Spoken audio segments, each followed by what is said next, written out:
fevereiro vai até o 28 de março, tá? Então vamos lá, ó. Vamos lá. A gente vai ver, sei lá, o Eduardo Leite. O Eduardo Leite, ninguém nunca falou dele. Ninguém nunca falou dele. E aí ele teve um pico de pessoas falando dele no dia 12 de março. Sabe-se lá por quê. Sabe-se lá por quê. Ele teve um dia que ele foi muito falado. E aí ele voltou à completa irrelevância. Aí mais um pouquinho falou um pouquinho dele aqui. E é isso, esse é o Eduardo Leite, tá? E aí o Ronaldo Caiado. O Ronaldo Caiado, ninguém falou dele em momento nenhum. Ninguém dá a mínima pra ele. Esses são os candidatos do PSD, do gênio. Do gênio. Kassab é um gênio. Nossa, é um gênio, né? Eu tenho que escutar esse tipo de coisa, né? Esses aqui são os candidatos dele, tá, rapaziada? Esse aqui é o desempenho, é o quanto eles estão sendo falados. Romeu Zema, meu, Partido Novo, meu. Governador reeleito, alta aprovação, olha aí, ó. Ninguém dá mínima. Ninguém dá mínima pra ele. Ninguém dá mínima. Agora, Renan Santos, do Partido Missão. Vamos ver a curva aqui do Renan Santos. Olha, já começa aqui. Já em terceiro. Aí, pô, sempre à frente, né, dos outros, tal.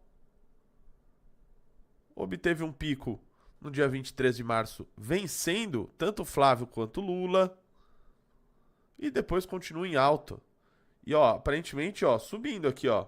Já tem uma setinha aqui subindo, tá, rapaziada? Subindo, tá? Os governadores estão para trás. No universo de... Olha essa daqui, que frase interessantíssima, tá? Do senhor Sérgio Denicoli, que é CEO da AP Exata. No universo de pré-campanha, o Renan tem gabaritado.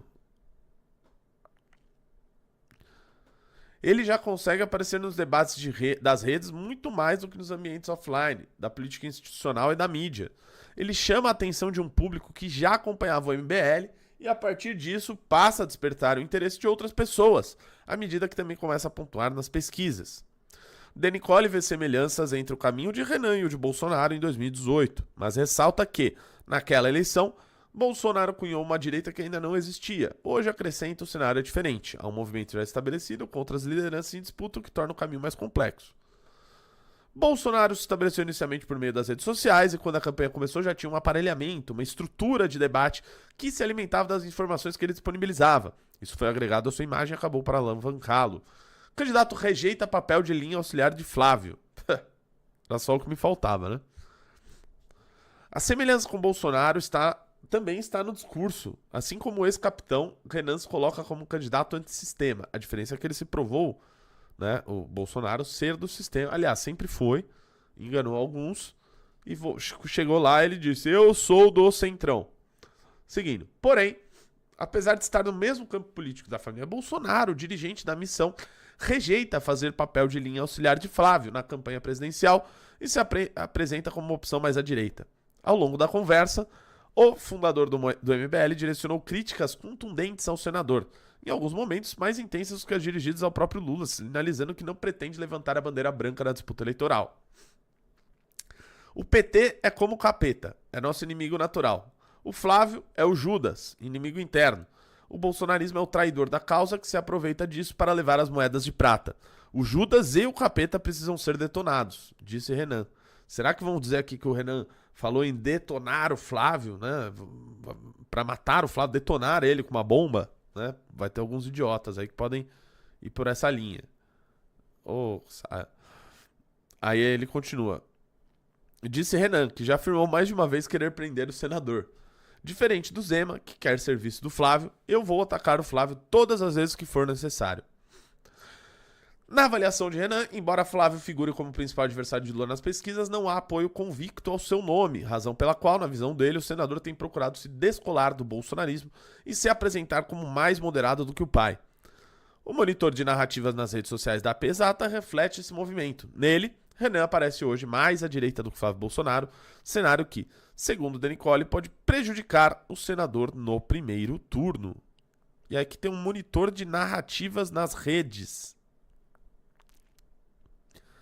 Que o Renan Santos aqui está à direita, em preto, liderando aqui a direita, né?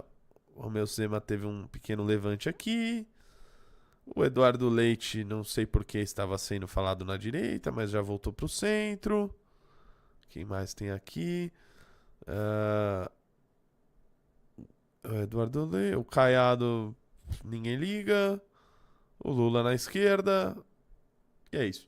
O Renan atrai uma direita mais liberal e com posições mais rígidas do que o bolsonarismo se tornou. Bolsonaro era disruptivo e antissistema. Flávio tenta recuar para o centro, porque entende que o pai perdeu a eleição após não convencer os moderados e principalmente as mulheres. O Renan não está preocupado com isso, não pisa em ovos e adota posições mais ideológicas do que as do Flávio.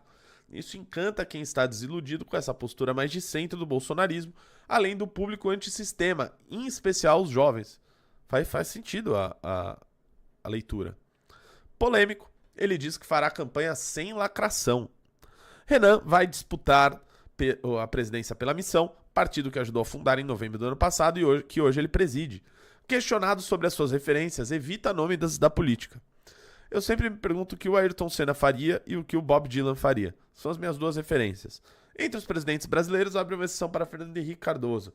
Do restante, afirma que desde a Constituição só teve retardado na presidência. E é verdade.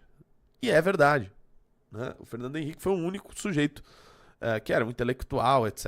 Enfim, não há a menor condição de ter alguém com este perfil. Alguém com esse perfil. De resto, realmente só retardados mesmo.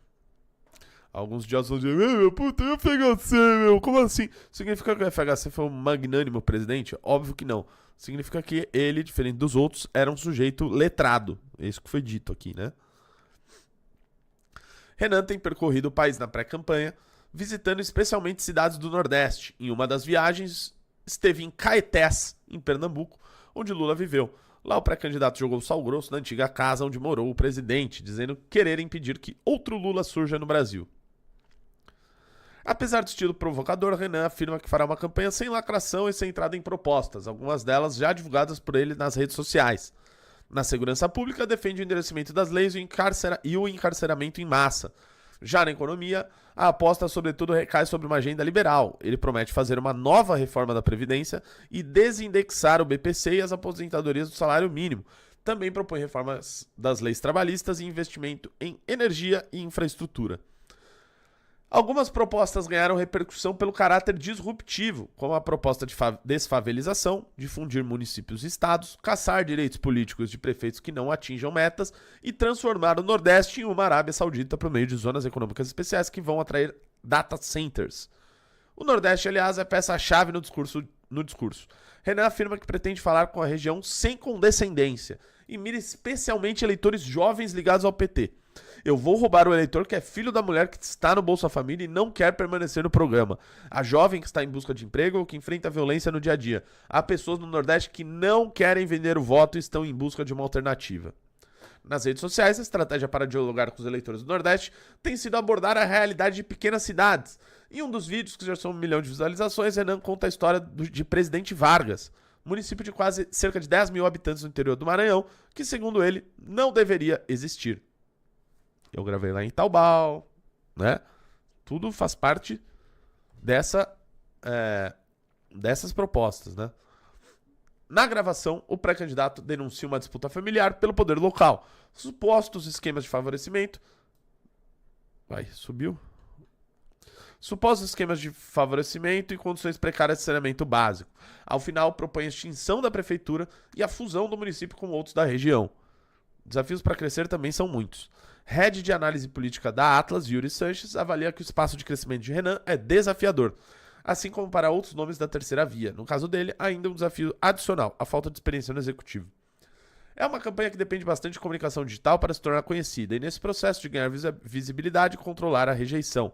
Ao criticar ambos os lados da polarização de forma veemente, Renan acaba limitando seu crescimento junto a uma parcela considerável do eleitorado, explica o especialista. Sanches afirma que Javier Milei entrou no debate como um candidato antissistema em um cenário onde não havia essa oferta para o eleitorado.